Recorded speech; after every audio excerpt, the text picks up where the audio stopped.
kapalaran ni na Jolly, Goldie at Camomile laban sa mga kawal ni Reyna Cristel.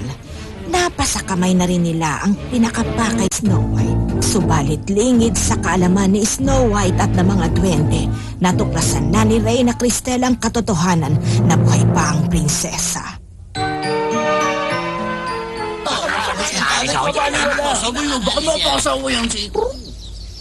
Tapos na, Vet. Puku, alam mo na bang gagawin mo? Wala ka na daw dapat ipag-alala. Madadala raw niya ang liham kay Richard. Makakaasa ka.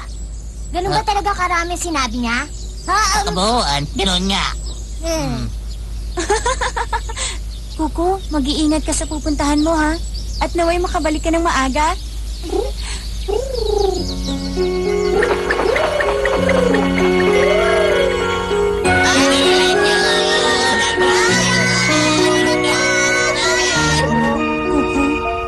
Maibigay mo sa kanyang liham ko at ang iyong matiwasay na pagbabalik, idadalangin ko.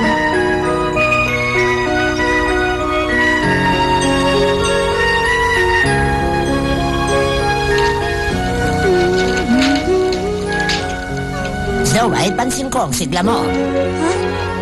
Naku, hindi ko ba maitago? Sa katunayan, prinsesa, ang sigla mo ay nakakahawa.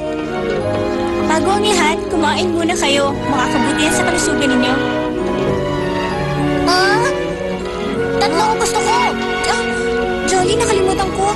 Nakakapaghinanakitang yung dahilan. Jolly, talagang ganyan. Kapag ikaw'y nagmamahal, lahat ay iyong malilimutan. Tumpak ang yung sinabi ko, Robert. Pakiramdam ni Snow White, si Richard ngayon yakap-yakap. Ha? Walang katotohanan ng inyong tinuran. Aminin, masama ang nagsisinungaling.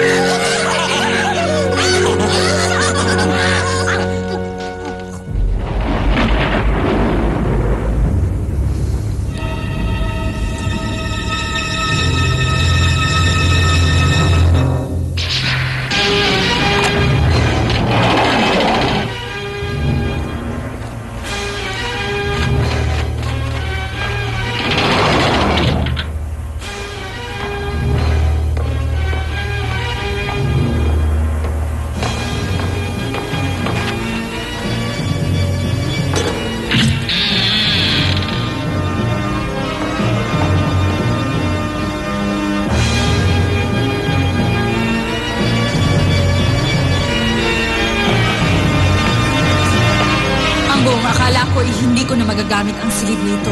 Nagkamali pala ako.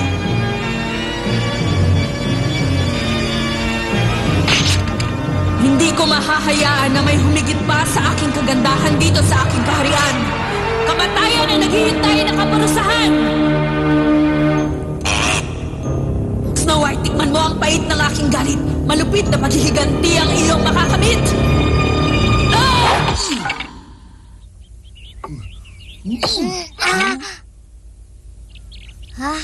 Huli ka! Nakahuli ako na isang paru-paro. Meron pa tayong trabaho. Woody, sandali lang ako. La la la la la la la la la. Maaari ba magtanong sa'yo, Snow White? Ano yun, Camomile? Maaari bang pakilarawan mo ang itsura ng iyong mahal? Oo nga, maaari ba? Gusto namin siyang makilala. Si Richard? Mabuti siyang tao. Kung kumilos ay pino at maginoo. Mahusay siya sa pangangabayo. Basta, totoo siyang tao. Halos magkaugali kayo. Mahilig din siya sa mga hayop tulad mo. Hindi ba? Tama ako? Kaya pala gano'n na lang ang pag-aalala mo kay Beth nang magkasakit. Nasabi nga sa akin ni Richard noon na bagay sa akin itong laso. Kaya pala, malaking kakulangan sa iyong kasuotan kapag wala ang laso na yan.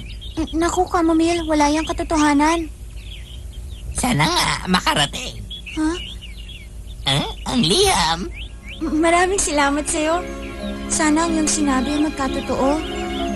Di ako mababasa ni Richard ang bahagi ng liham at magkikita kayo pag araw. Yan ang asahan. Aba? Si Jolly? Richard, di ako magugulat ka kapag liham ko'y iyong nabasa.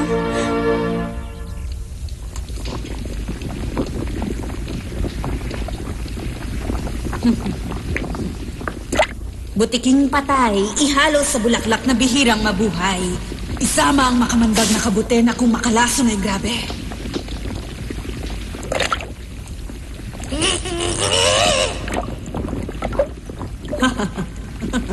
Buo na ngayon ang pinakamakamandag na laso. Sa paanong paraan ko kaya maibibigay sa kanya nang hindi siya magkaroon ng pagdududa?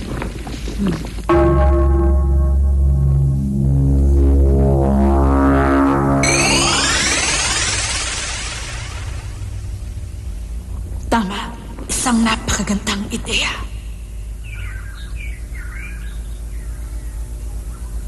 Lagi na lang si Richard ang kanyang iniisip. Hindi niya alam na siya'y nakakasakit. Napakadaya mo! Pati bilang na tinapay na aking kinakain, nakalimutan na rin. Sakit yung tangabi. Buhay ang aming pinagsapalaran. Hindi naman pala niya pinapahalagahan.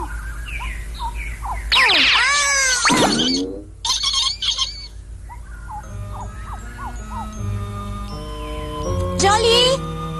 Jolly! Jolly!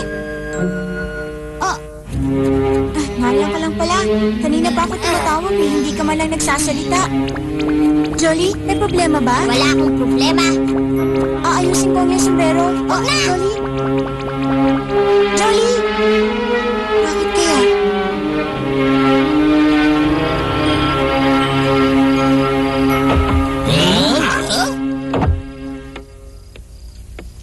Ang tagal mo naman. Si Jolly? Ayon, kumakain mag-isa. Ano raw ang dahilan? Sinabi ba niya? Hayaan mo siyang kumain magsa. Ang ating pagkain baka lumamig na.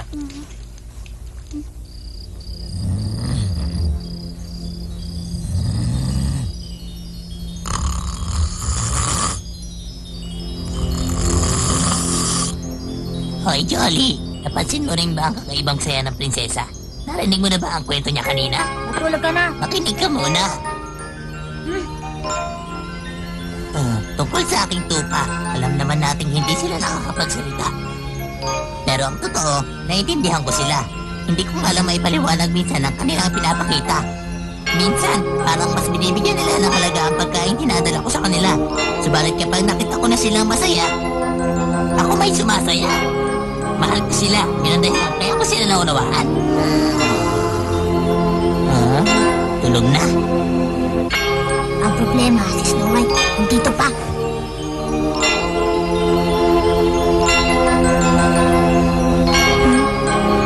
Richard, napakahirap nga pala gumawain ng damdamin ng tao. Hindi ko maintindihan ang takbo ng utak ng mga ito.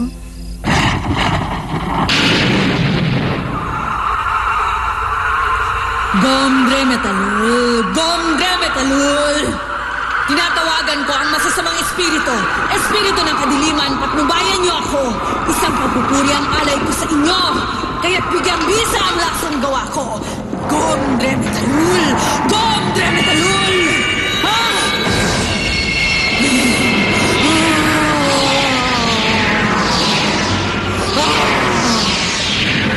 Gombre Metalul! Gombre Metalul! Gombre Metalul!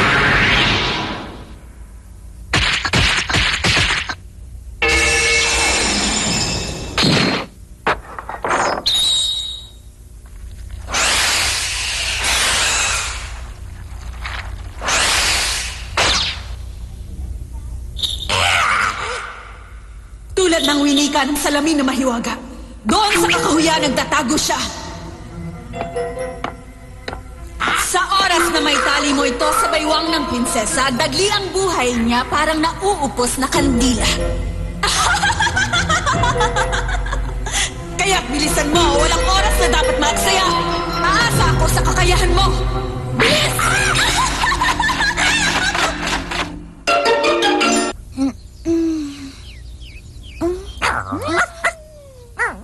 Magandang umaga, Milky, Pocket.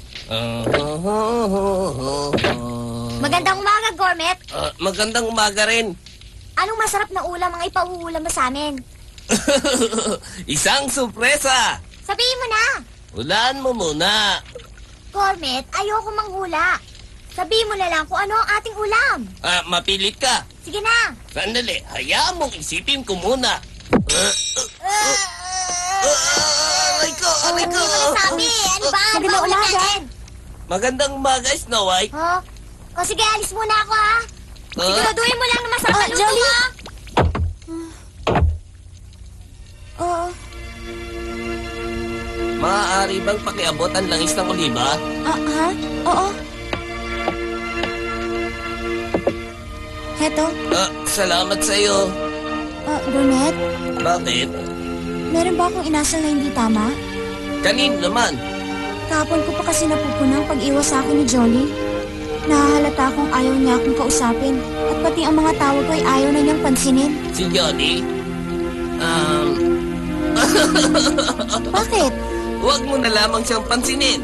Nagtatampo lamang si Jolly Bulinggit at laging si Richard na lamang ang iyong nababanggit. Pero Gourmet, alam mo ang katotohanan, hindi lang si Richard ang laman ng aking isipan. Ibang pagkalinga ang sayo'y kanyang hinahanap. Hindi kita maintindihan. Mas mabuting huwag mo na lang pag-isipan.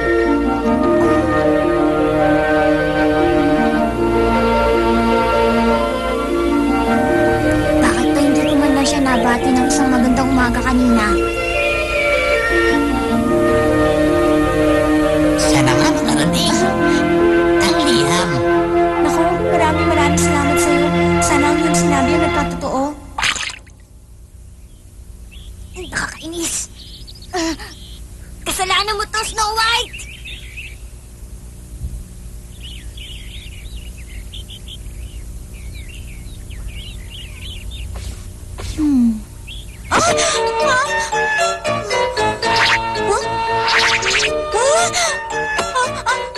Paano na to? Naku po. Anong gagawin ko rito? Sino kayo makakatulong sa akin dito? Jolly?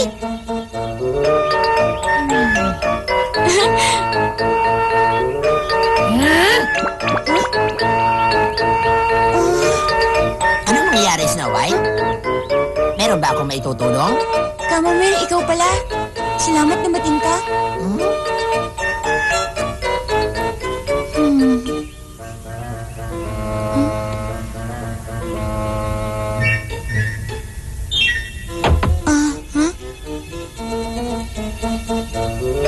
Si Garmet? Parating na yon. Binigyan ako ni Vet ng mga laso. Ang gaganda, hindi ba? Baka may magustuhan ka. Sige, pumili ka. Wala akong hilig sa laso.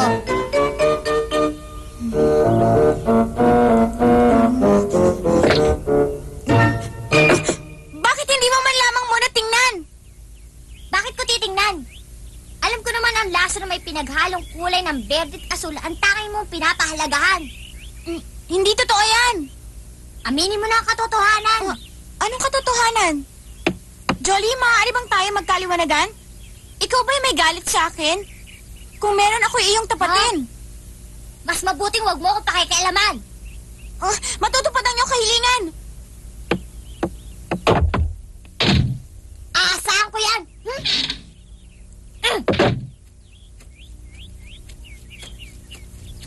Hindi ko na siya talaga matatagalan.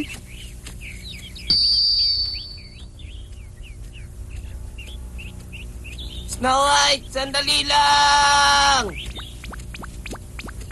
Ikaw pala, Gourmet? Huwag mong sabihin nalimutan mo tayo magluluto. Nawaglit sa isipan ko.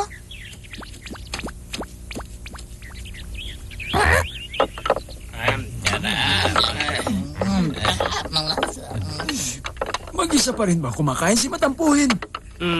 Totoo. Napakalaking gulo nito. Snow White, maaari mo bang kausapin ang ating bunso? Pabayaan na lang natin si Jolly.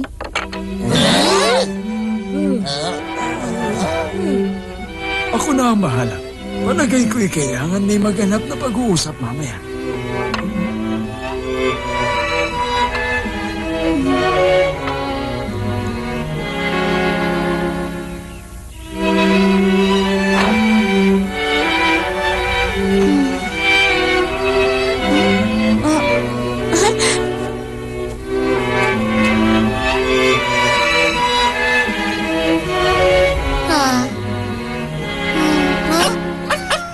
Milky, bakit? Hindi ko akalain kaya ko na pala pumunta rito na walang kasama.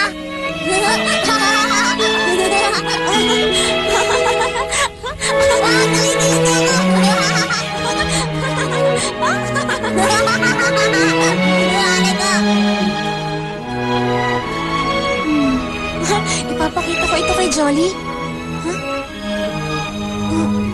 Tama na!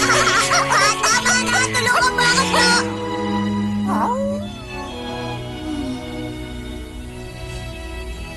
Jolly. Snow White? Jolly? Hinahanap mo ba si Jolly? Hindi naman.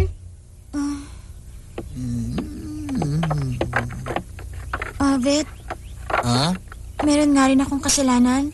Lagi kong binabanggit kay Richard na pangalan. Nabasa ko nga pala sa wakas ang liham na padala sa akin ni Richard. At nalimutan ko na magpasalamat sa inyo. Ang totoo, nalulungkot din ako. Patawad. Hindi na kailangan. Ayaw ka namin makitang ganyan. Maraming salamat. Mas lumiligaya ako pag may nakikitang ngiti sa mukha mo. Ah, Ba't di mo sa kanya sabihin ang nabanggit mo sa akin? sige.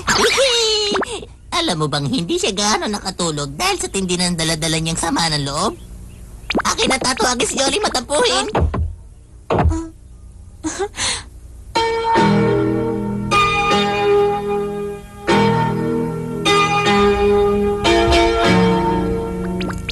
Dali-daling tinawag ni Vet si Jolly at naiwan ngang mag-isa sa bahay si Snow White. Yun ang hinihintay na pagkakataon ng kampon ng malupit na reyna.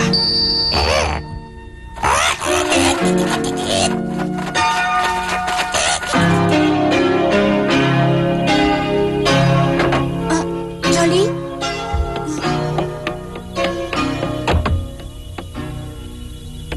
Jolly? Vet? Ang aking laso? Alam ko na, nagkikipagkaibigan na muli siya. Ako na ngayon ang masaya. Sa aking bewang itatali ko, subalit lalabas ka, ipangako mo.